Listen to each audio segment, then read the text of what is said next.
Բարո ձեզ, այսօր պատրաստելու ենք ծաղկակաղամբ, բայց եփելու ենք այն թոնրում։ Հիմնականում պատրաստում եմ այն խորովածի, բայց թոնրի մեջ դեռ չենք փորձել։ Դե ինչպես, նայեք։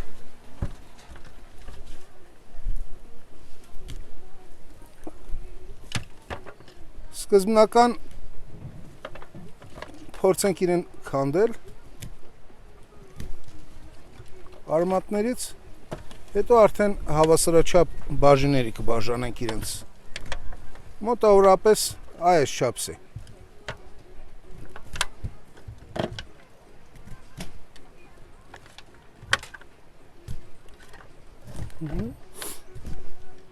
Բարի։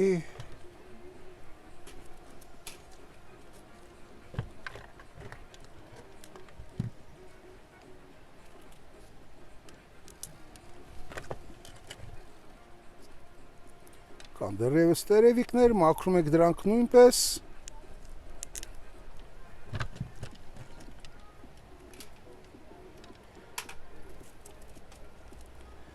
Ամեն ինչ կապ ունի, թե ձեր եփելու տարան ցանցը ինչ չափսի է։ Այսօր պետք է փորձեմ օգտագործել ցանց, որը նախատեսված է իրականում ձուկ եփելու համար։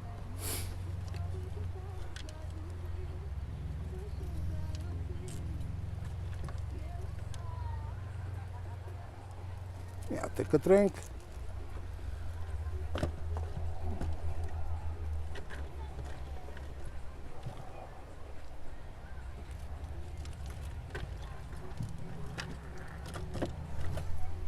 Մասնատելուց հետո ընդամենը 2 բաղադրիչ է նրան հարկավոր, աղ եւ կարմիր պեպրիկա, պղպեղ, որը կծուչ է։ Այսինքն ըստ ճաշակի, ով ինչպես ցանկանա։ Աղ ու պղպեղ անելուց հետո թեթևակից զետ, բուսական։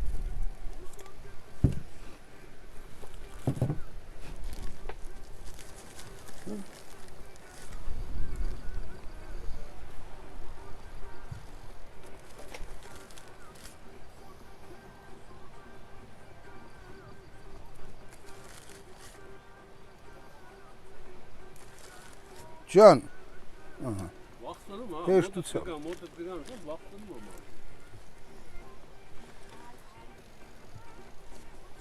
Բուսական յուղը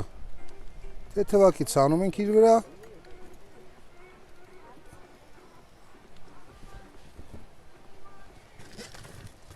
Եվ խառնում։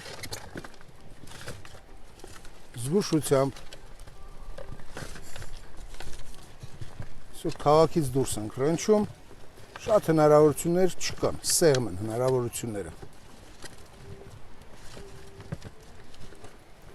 Թեթևել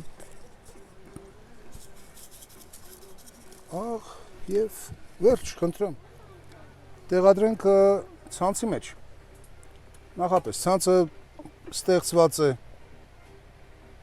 ձկան համար, բայց շատ հանգիստ աշխատում է այս նպատակի համար նույնպես։ Փորձենք բոլորը նույն ուղղությամբ տեղադրել։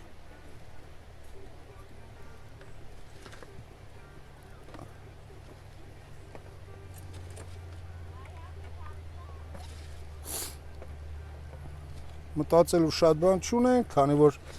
թոնիրը բոլոր կողմերով է այն եփելու, հավասարաչափ տաքություն կլինի, այնպես որ ուղղակի ժամանակը պետք է պահենք։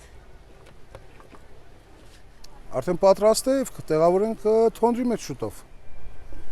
Բարի, մեր ածուխը դեռ պատրաստ չի, սակայն ծաղկակաղամբը եփելու համար ճիշտ ջերմաստիճան է։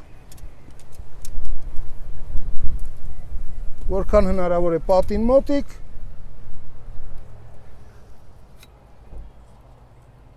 Եվ թողնենք իրեն 10-15 րոպե։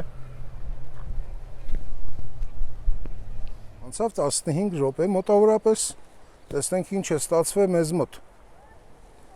Ջան, նայ մի հատ հոյակապ, փորձեք ժողովուրդ, չեք փոշմանի։